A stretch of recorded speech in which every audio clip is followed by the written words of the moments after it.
Hello guys, good morning and welcome back again in my classes. 11th foundation वाले आ गए सब बच्चे, ठीक है। तो देखो ट्रैक बदल देते हैं ना। अभी हमने क्या पढ़ा, ह्यूमन फिजियोलॉजी। अब क्या पढ़ेंगे, प्लांट किंगडम। आ जाओ बच्चों, वीडियो ऑन करेंगे सब बच्चे और हम बात करने वाले हैं प्लांट किंगडम। और प्लांट किंगडम में क्या पढ़ने वाले हैं हम, एल्गी, प्लांट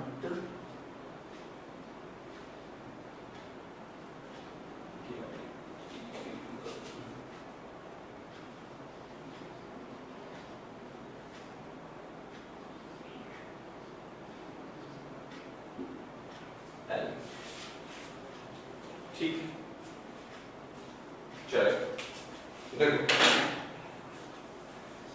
थोड़ा सा आपको लगता होगा कि फिजियोलॉजी ज्यादा इंटरेस्टिंग लगती है और प्लांट किंगडम थोड़ा सा बोरिंग लगता है। रीजन क्या है ना बच्चों, हम एक्चुअली ह्यूमंस हैं, तो हमें हमारा सिस्टम पढ़ने में तो मजा आता है। दूसरे का काहे पढ़े हम भाई, हमारा क्या लेना देना उससे, ठीक है। बहुत कुछ लेना देना बच्चों। कोरोना में पता चल गया plant provide you oxygen. Oxygen cylinder खरीद लेते थे कहीं पर, हाँ सर बहुत पैसे का बिका इस बार तो, ठीक है। तो अब यहाँ पर क्या बात करें, कुछ तो बात करें, एल्गी की बात कर रहे हैं। एल्गी प्लांट किंगडम में आए पहले वाले, सबसे पहले, मतलब कोई जब दुनिया प्लांट्स की शुरू हुई होगी ना, तो सबसे पहले एल्गी आए थे। आए, अब क्या कर लिया सर एल्गी ने आकर के, एल्गी आए तो ब्रायोफाइट आए, ब्रायोफाइट आए तो टेरिडोफाइट आए, टेरिडोफाइट आए तो जिम्नोस्पर्म आए, जिम्नोस्पर्म आए तो एंजियोस्पर्म आए, फिर कोई नहीं है, वही सेटल्ड हो गए यहाँ पे, ठीक है ना। हम भी तो ऐसे ही है, प्रोटोजोआ, फिर उसके बाद पोरीफेरा, सीलेंट्रेटा, प्लेटियल मिंथिसेस, केल्मिंथिस, एनेलिडा, तो थोड़ा मोलस्क, काइनोडर्मा, हेमिकोडर्मा, कोर्डेटा, हम तक आ गए। तो इसका मतलब सबके सब आए धीरे धीरे और डेवलप होते चले गए। तो आज हम जो एल्गी में बात करने वाले हैं, आज हम जो एल्गी में बात करने वाले हैं वो क्या है, उसे समझने की कोशिश करते हैं। तो देखो समझिए बच्चों, एल्गी में हमने कल तक बात कर ली थी कि यहां पर जो फ्लैजेला होते हैं, तो फ्लैजेला में आपने देखा कि बेटा जो फ्लैजेला होते हैं वो एपिकल होते हैं, लेटरल होते हैं और कुछ में एब्सेंट होते हैं। तो देखो जो ग्रीन एल्गी है, तो चल ही नहीं रहा, देखो एक तो बेटा कैसा है, ग्रीन एल्गी,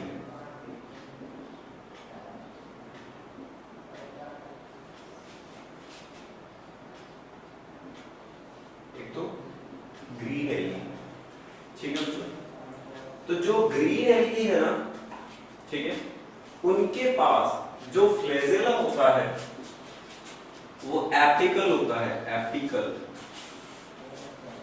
ठीक है, एपिकल।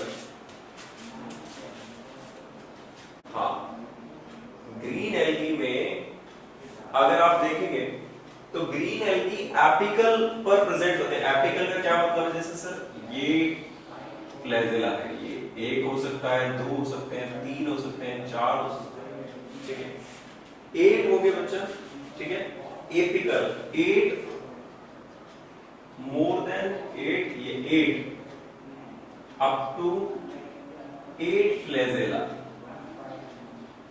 क्लियर है बच्चों, कितने फ्लैजेला हो सकते हैं, अप टू 8 फ्लैजेला हो सकते हैं। तो इसका मतलब ग्रीन एल्गी तो मोटाइल हो गई, कैसे हो गई बच्चों, मोटाइल हो गई, और इक्वल होंगे ये, कैसे होंगे बच्चों ये, इक्वल, इक्वल मतलब सेम साइज के, सेम साइज के लगभग, ठीक है।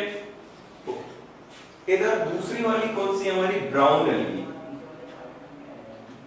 Brown algae. तो ब्राउन एल्गी में क्या होता है प्रभु, इनके पास दो लेटरल फ्लैजेला है, दो लेटरल। देखो लेटरल कैसे बनाओगे, एक इस साइड में ले जाओ, एक इस साइड में ले जाओ, दो लेटरल हो गए साइड से, लेटरल, एपिकल ऊपर से।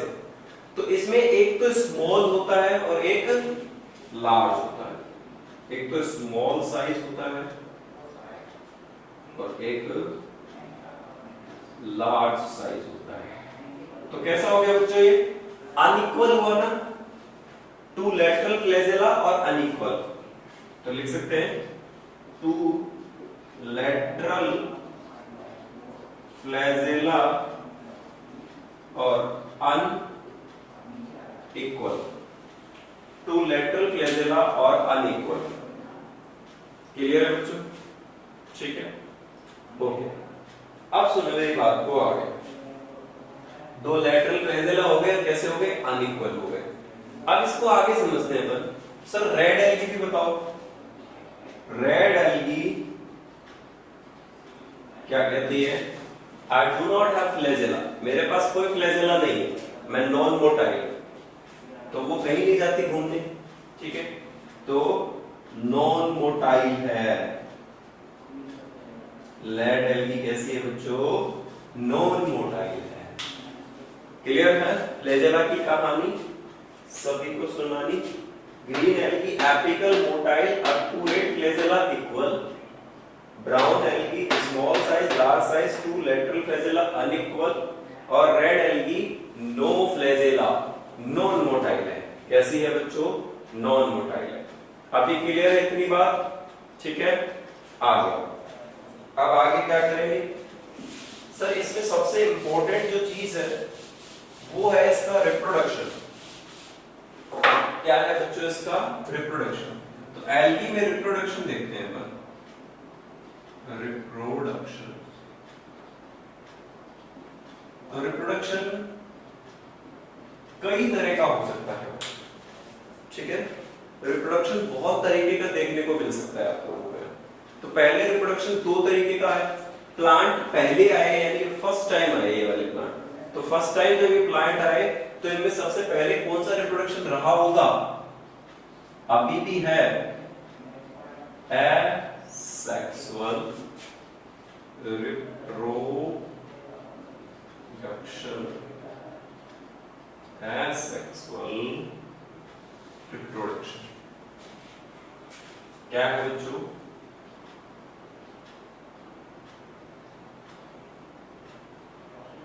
Asexual reproduction. क्लियर है भैया? Asexual reproduction. अगली चीज, इसके अलावा इनके पास कौन सा और हुआ होगा बच्चों? सेक्सुअल रिप्रोडक्शन भी हुआ होगा। सेक्सुअल रिप्रोडक्शन कौन सा है बच्चों? सेक्सुअल रिप्रोडक्शन भी होगा। तो पहले क्या डिस्कस कर ले? पहले एसेक्सुअल को डिस्कस कर ले। तो एसेक्सुअल रिप्रोडक्शन कैसा था बच्चों? सिंपल टाइप का था। कैसा था? सिंपल टाइप का। और सेक्सुअल कैसा था बच्चों? एडवांस टाइप का। तो एसेक्सुअल रिप्रोडक्शन के दो टाइप है बच्चों। एक तो है फ्रैगमेंटेशन, फ्रैगमेंटेशन, और एक है बच्चों आपका स्पोर फॉर्मेशन।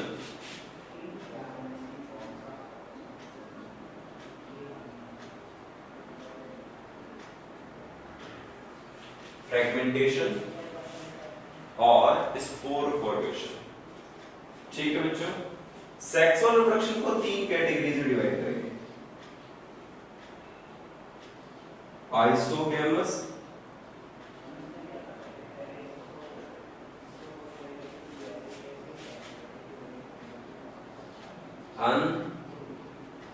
अनआइसोगैमस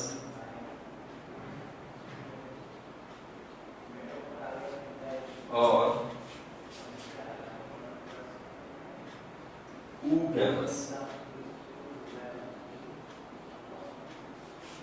आइसोगैमस, अनआइसोगैमस और ऊगैमस।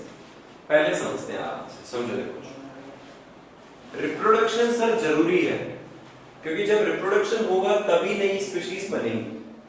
तो रिप्रोडक्शन करने के लिए यहां पर दो तरीके के प्रोसेस होते हैं, पहला एसेक्सुअल रिप्रोडक्शन और दूसरा कौन सा है बच्चों, सेक्सुअल रिप्रोडक्शन। तो जब हम एसेक्सुअल रिप्रोडक्शन को देखते हैं तो इसमें दो प्रोसेस होते हैं, एक होता है बच्चों फ्रेगमेंटेशन और एक होता है स्पोर फॉर्मेशन। इधर हम सेक्सुअल रिप्रोडक्शन के लिए देखें तो आइसोगेमस, अनआइसोगेमस और oogamous। इतनी बात क्लियर है? बोलो बच्चों कौन कौन सी, आइसोगेमस, अनआइसोगेमस और oogamous। तो सर सबसे पहले हम क्या देखेंगे कि यहां पर एसेक्सुअल रिप्रोडक्शन में फ्रेगमेंटेशन क्या होता है। तो देखो समझो बच्चों, फ्रेगमेंट का मतलब क्या होता है कि ये कोई एल्गी है, सपोज करो ये थैलोइड स्ट्रक्चर इसका, ये कोई एक थैलोइड स्ट्रक्चर है, क्योंकि एल्गी कैसी होती है, थैलस लाइक। कैसी होती है बच्चों, थैलस लाइक, कि जिसके अंदर रूट, स्टेम या ब्रांचेस में डिफरेंशिएट नहीं रहती, केवल एक थैलस लाइक स्ट्रक्चर, थैला है उसके पास में, बिल्कुल। अब इस थैलस लाइक स्ट्रक्चर में अगर आप क्या देखेंगे, कोई एक फ्रेगमेंट निकला, क्या निकला बच्चों, एक फ्रेगमेंट निकला। अब ये जो फ्रेगमेंट निकला, ये फ्रेगमेंट नया एल्गी बना ले, फ्रेगमेंट, ये कोई फ्रेगमेंट है और ये एक न्यू एल्गी को बना ले। ये एक फ्रेगमेंट है और ये फ्रेगमेंट एक नई एल्गी को बना लेगा। क्लियर है बच्चों?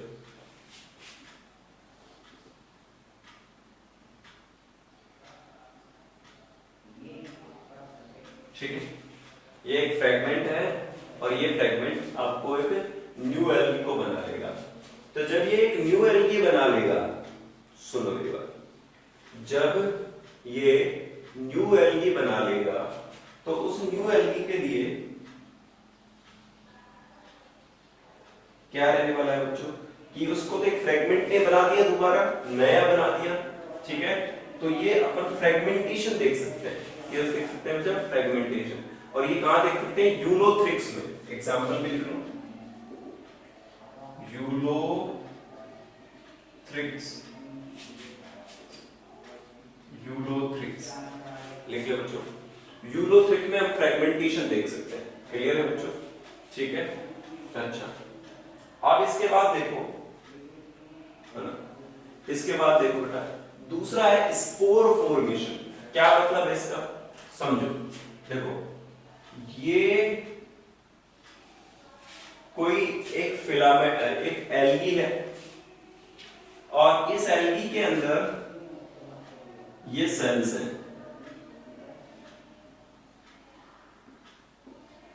ये सेल्स हैं।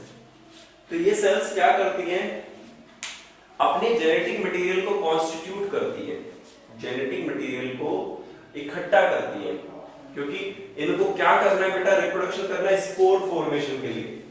तो यहां पर क्या होगा, एंडोजीनसली स्पोर बनेंगे। कैसे स्पोर बनेंगे बेटा, एंडोजीनस, एंडोजीनस स्पोर क्या बनेंगे बच्चों, यहां पर एंडोजीनस स्पोर। सबसे पहले देखो, ये बन गया, ये बन गया,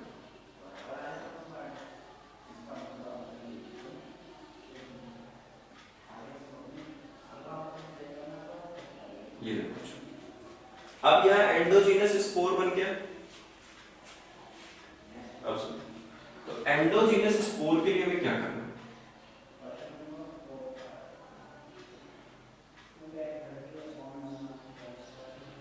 देखिए, इस एंडोजीनस स्पोर के लिए हमें क्या करना है, समझिए बच्चों। ये स्पोर दो टाइप के बनेंगे, एक और दो, ठीक है। एक तो कैसे होंगे, जो मूव कर सकें, और एक कैसे होंगे जो मूव ना कर सकें। तो एक को क्या कहेंगे, मोटाइल, और दूसरे को क्या कहेंगे, नॉन मोटाइल। चलो तो देखो सर, ये वाले नॉन मोटाइल, नॉन मोटाइल क्योंकि इनके पास बेचारों के पास कोई फ्लैजेला ही नहीं है। क्या नहीं है इनके पास में? फ्लैजेला नहीं है। किनके पास नहीं है फ्लैजेला बच्चों? इन वाले गैमेट्स के पास, इन वाले स्पोर्स के पास। और दूसरे वाले स्पोर्स इनके पास फ्लैजेला है। ये चिढ़ा रहे हैं तो आई हैव फ्लैजेला, हम मामा के जा सकते हैं, ठीक है। तो इनके पास फ्लैजेला है। तो जब फ्लैजेला है तो इनको क्या कह सकते हैं अपन? मोटाइल। क्या कह सकते हैं बच्चों? इनको अपन मोटाइल कह सकते हैं। ओके, तो इनको हम मोटाइल, मोटाइल कह सकते हैं। इतना समझ में आ रहा है आप लोगों को? ठीक है। तो यहाँ पर कुछ में हमें नॉन मोटाइल देखने को मिलेंगे और कुछ में हमें मोटाइल देखने को मिलेंगे। क्लियर है बच्चों? तो सर इनका नाम क्या करें? कैसे पता करें कि कौन सा नॉन मोटाइल है कौन सा मोटाइल है? तो लगा दो जू, जू स्पोर, जू स्पोर। जिसके पास फ्लैजेला है वो क्या कहलाएंगे? जू स्पोर। लिखो बच्चों, जू स्पोर, मोटाइल स्पोर। जू स्पोर कौन से होंगे बच्चों? Motile spore. और एक होते हैं एप्लेनोस्पोर, एप्लेनो स्पोर। एक तो होते हैं बच्चों जू स्पोर, मोटाइल, और एक होते हैं बच्चों एप्लेनोस्पोर जो होते हैं नॉन मोटाइल। कैसे होते हैं बच्चों? नॉन मोटाइल होते हैं। लिख लीजिए, एप्लेनोस्पोर्स नॉन मोटाइल होते हैं। बताओ समझ में आ रहा है ना? जू स्पोर्स मोटाइल और एप्लेनोस्पोर्स कैसे होंगे प्रभु? नॉन मोटाइल होंगे। अब आगे क्या बात करें फिर? अब सेक्सुअल रिप्रोडक्शन की बात करेंगे। आइसोगेमस, अनआइसोगेमस और ऊगेमस, यानी तीन टाइप के क्यों बना दिए और ये कैसे होते हैं, इनको कैसे समझेंगे? समझे अपन? चलो देखते हैं। तो देखो, इसे हटा देते हैं। यहां तक हटा सकता हूं ना? चलिए,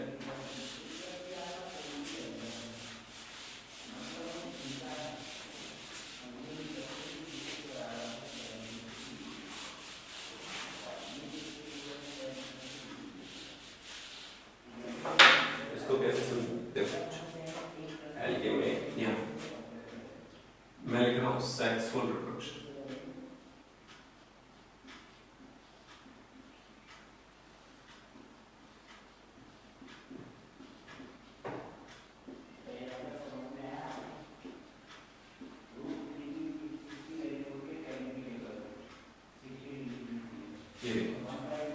सेक्सुअल रिप्रोडक्शन, इसको कैसे समझेंगे?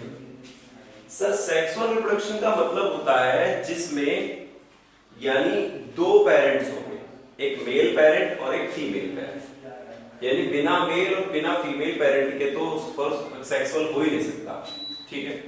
तो ड्यूल तो पेरेंट हुए। सेक्सुअल रिप्रोडक्शन एसेक्सुअल से एडवांस क्यों है?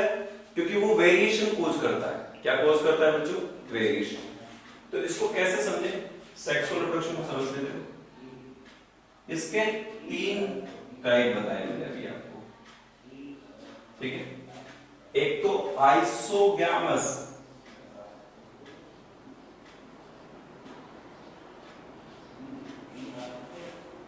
आइसोगैमस, एक अनआइसोगैमस और एक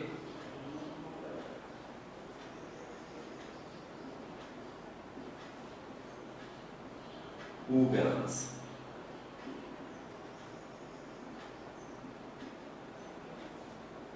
देखो, आइसोगैमस, अनआइसोगैमस और ऊगैमस, तीन टाइप के कुछ। इसको कैसे समझेंगे? आइसो का मतलब होता है similar in size, similar in size, और क्या कह सकते हैं? मॉर्फोलॉजिकल भी same, morphological same, morphological same, morphology की सेम होनी चाहिए बच्चों। कैसे होनी चाहिए? मॉर्फोलॉजी सेम होनी चाहिए। ठीक है, आगे सुनो। इसके बाद अनआइसोगेमस की बात कर रहे हैं। किसकी बात कर रहे हैं? Anisogamous. Different in size,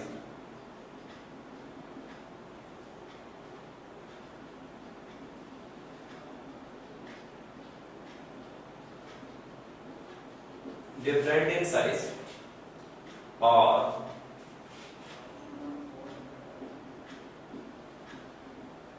morphological different,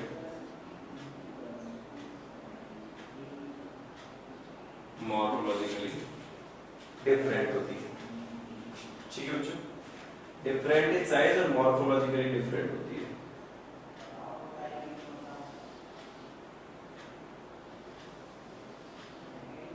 इतना समझ में आ गया? आ गया ना? चलिए इसका क्या करें? ये थोड़ा टेढ़ा है, ठीक है, तो सही करते हैं इसको। ऊगेमस क्या कहता है? फीमेल गैमेट तो बड़ा, मेल गैमेट छोटा। ऐसा ही होता है नेचर में, कोई बड़ी बात नहीं है। फिर ये क्या कहता है?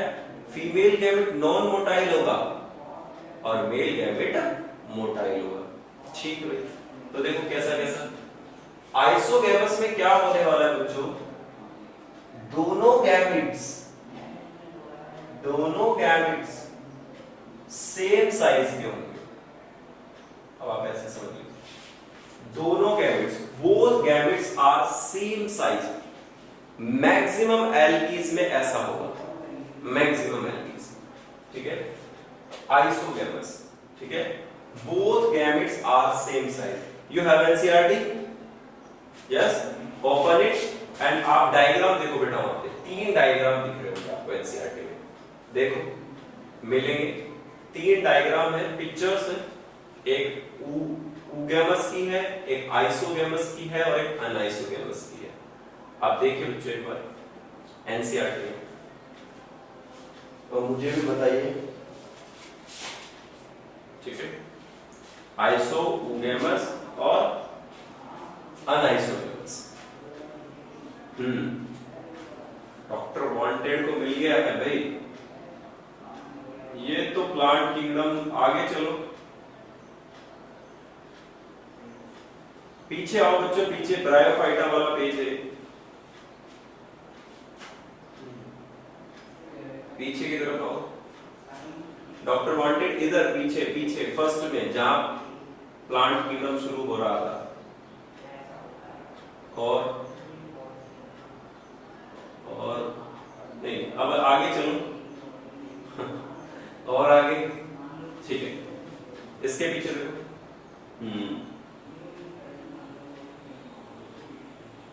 अच्छा, डायग्राम नहीं है यहाँ पे। ठीक है, ये 12th में मिलेंगे बेटा आपको, यहाँ पे भी नहीं। ठीक है, चलो तो आपको वहां देखेंगे आइसोगेमस, अनआइसोगेमस और ऊगेमस। ठीक है, अब देखो सुनो बच्चों, तो यहाँ पर क्या होगा? Similar in size, morphologically same हो जाएगा। अनआइसोगेमस में different in size, morphologically different हो जाएगा। ऊगेमस में डिफरेंट होगा, मॉर्फोलॉजिकल डिफरेंट होगा। लेकिन अनआइसोगेमस में, इसमें क्या होगा? ऊगेमस में large size female non motile gametes. Large size female non motile gametes. और इसमें क्या होगा? Small size motile male gametes. ठीक है बच्चों, large size female non motile gametes और small size motile male gametes. अब डायग्राम से समझ लेते हैं। देखो आइसोगैमस में क्या होगा बच्चों? दोनों गैमेट्स सेम साइज के होंगे, मेल गैमेट और इधर female gamete, both are same. बना लीजिए, बोथ आर सेम आइसोगैमस में, है ना। ओके, एग्जांपल लिख सकते हो आप इसके अंदर। हाँ, स्पाइरो गायरा, ठीक है बच्चों, स्पाइरो गायरा। दूसरा, इसके अंदर अनाइसोगैमस, अनाइसोगैमस में डिफरेंट होगा बच्चों, फीमेल गैमेट अलग साइज का होगा और मेल गैमेट अलग साइज का होगा, डिफरेंट साइज हो गए अनाइसोगैमस में, ठीक है बच्चों। अनाइसोगैमस में क्लेमाइडोमोनास में भी देख सकते हैं अपन यहाँ पे, ठीक। और इसके साथ ऊगैमस कुछ डिफरेंट है। ऊगैमस में देखो बच्चों, लार्ज फीमेल गैमेट और motile male gamete, large female gamete और मोटाइल मेल गैमेट।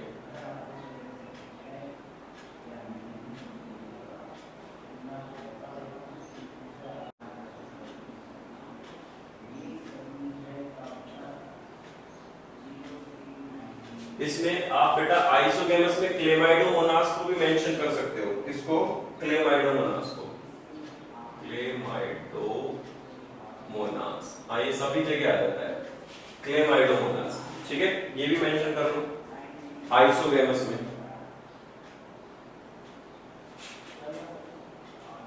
और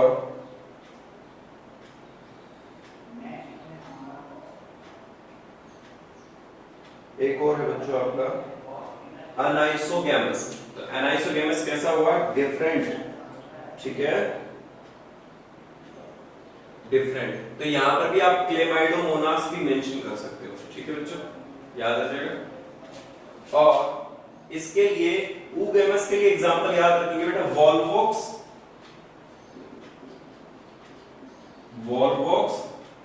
और Fucus.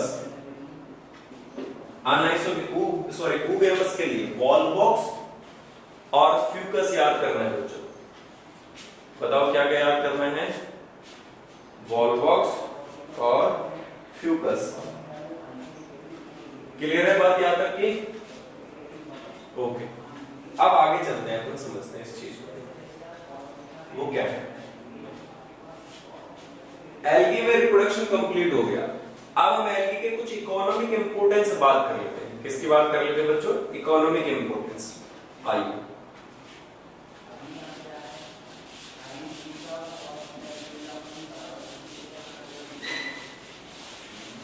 Economic importance. What is meaning of economic importance? जो हमें मदद करे इकोनॉमिकली, पैसा मिले या तो उससे, या वो हमें बेनिफिट दे, तो उसे इकोनॉमिक इंपोर्टेंस कहते हैं। Economic importance.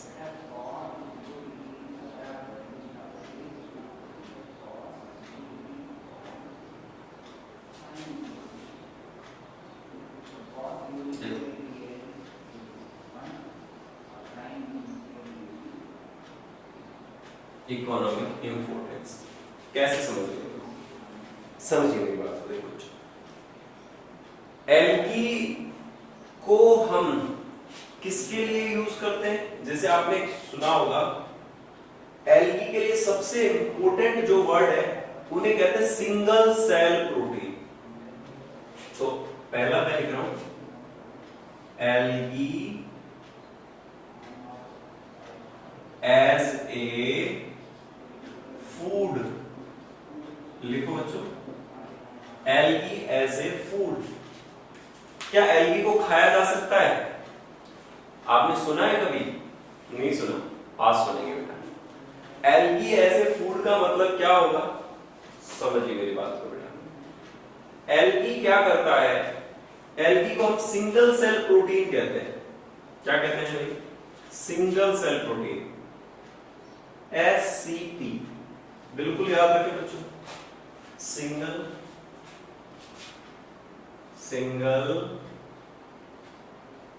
Cell protein, single cell protein कहते हैं। क्या मतलब है, इसकी यूनिसेलुलर स्टेज एल्गी की, जिसके अंदर बात करेंगे तो स्पाइरुलिना, किसकी बात करेंगे बच्चों, स्पाइरुलिना। एग्जांपल लिखो, स्पाइरुलिना, ठीक है, स्पाइरुलिना। तो देखो सुनो बच्चों, स्पाइरुलिना इसके बारे में कैसे समझाता हूं। एल्गी का स्पाइरुलिना का टैबलेट आता है मैन्युफैक्चर्ड, बाजार में फार्मा कंपनियां बनाती हैं, और बहुत सारे लोगों को जिनको प्रोटीन डेफिशिएंसी रहती है या न्यूट्रिशन डेफिशिएंसी रहती है, उन्हें स्पाइरुलिना की टैबलेट्स डॉक्टर रिकमेंडेड करते हैं। आप कभी गूगल सर्च करके देखना, आपको मिल जाएगी स्पाइरुलिना, ठीक। तो स्पाइरुलिना एल्गी से बना है, ग्रीन एल्गी से बना है। अब स्पाइरुलिना को सिंगल सेल प्रोटीन क्यों कह रहे हैं, कि अगर आप इसे खा लेंगे तो आपको इतना एनर्जी मिल जाएगा कि जितना आपको पूरे फूड से मिलता था, पूरा मिलता था मैक्सिमम। तो आपको पता है जो स्पेस ट्रेवलर्स रहते हैं, एस्ट्रोनॉट्स जो अंतरिक्ष में जाते हैं, पता है ना आप लोगों को, कल्पना चावला सुना है ना, सुनीता विलियम्स नाम सुने नहीं वाले, हाँ वो चांद पे गए। तो बेटा जो लोग स्पेस में जाते हैं, स्पेस ट्रेवलर्स होते हैं, वो लोग इन्हें एज ए फूड यूज करते हैं। किसके लिए यूज करते हैं, एज ए फूड। सर ऐसा क्यों, बर्गर पिज्जा क्यों नहीं लेके जाते, प्रॉब्लम हो जाएगी बेटा वहां पे।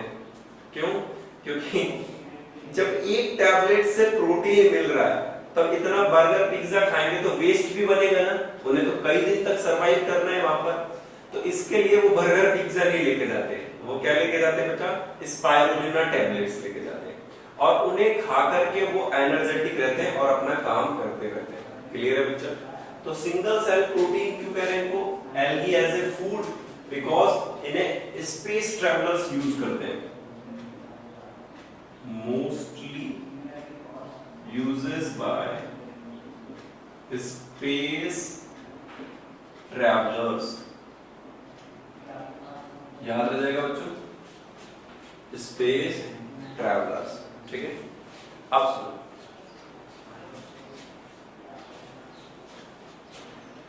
कुछ एल्गी जिन्हें चारे के लिए यूज करते हैं, हमारी गाय भैंसों को खिलाने के लिए। अभी मैंने बोला ना स्पाइरुलिना, तो स्पाइरुलिना को बहुत सारे लोग अपने गाय भैंसों को खिलाते हैं, ठीक है। तो एज ए वीड,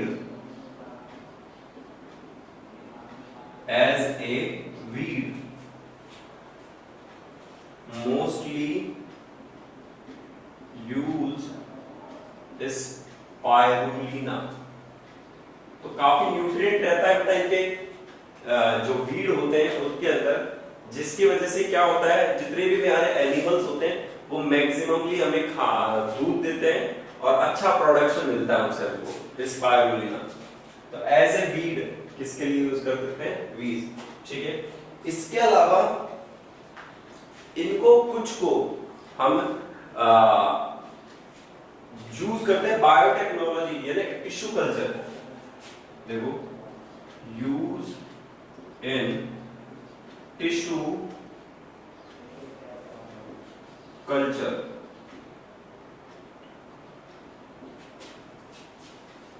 तो याद करो बच्चों, अभी हमने पढ़ा था जिलीडियम और ग्रेसिलेरिया, याद आ रहा आप लोगों को, रेड एल्गी के पार्ट है, रेड एल्गी के टाइप है जिलीडियम और ग्रेसिलेरिया, और पॉलीसाइफोनिया पोरफायरा, P² G², याद है ना, ओके। तो अब सुनो, इसमें से जो जिलीडियम होता है, जिलीडियम होता है, याद रखना, जिलीडियम होता है, इसके एक्सट्रैक्ट करके इसे प्रोडक्ट बनाया जाता है जिसका नाम है अगार। क्या नाम है बच्चों उसका? अगार, अगार सॉल्यूशन, अगार सॉल्यूशन।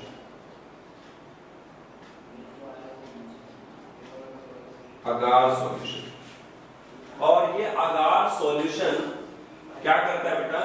न्यूट्रिएंट कंप्लीट, न्यूट्रिएंट होता है, न्यूट्रिएंट होता है, न्यूट्रिएंट। तो ये न्यूट्रिएंट क्या करता है?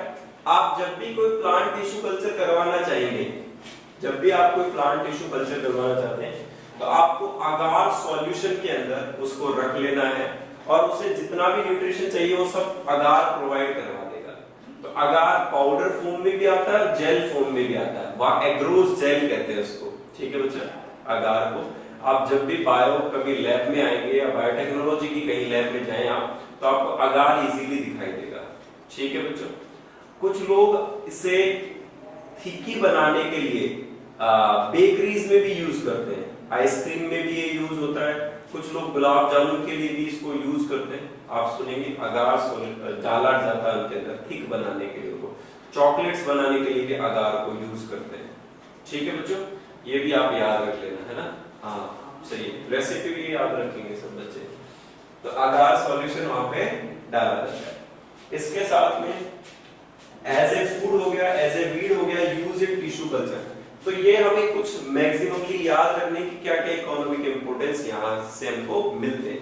एक छोटा सा और टॉपिक है रेड टाइड। आप लोगों ने सुना है रेड टाइड? रेड टाइड सुनो, देखो रेड टाइड के बारे में क्या होता है इसको समझ लीजिए। सपोज कीजिए हमारे पास एक वाटर बॉडी है और उस वाटर बॉडी में एंड्रोमसली रेड एल्गी ग्रो कर रही है। क्या एल्गी ग्रो कर रही है बच्चों? रेड एल्गी ग्रो कर रही है। तो उस रेड एल्गी के ग्रो करने की वजह से क्या होगा, वहां पूरा पानी का रंग लाल रंग का हो जाएगा। ठीक है, आज इतना ही समय बेटा, कल बात करेंगे रेड टाइड पर। तो कल बात करेंगे। Thank you so much, goodbye, see you next class.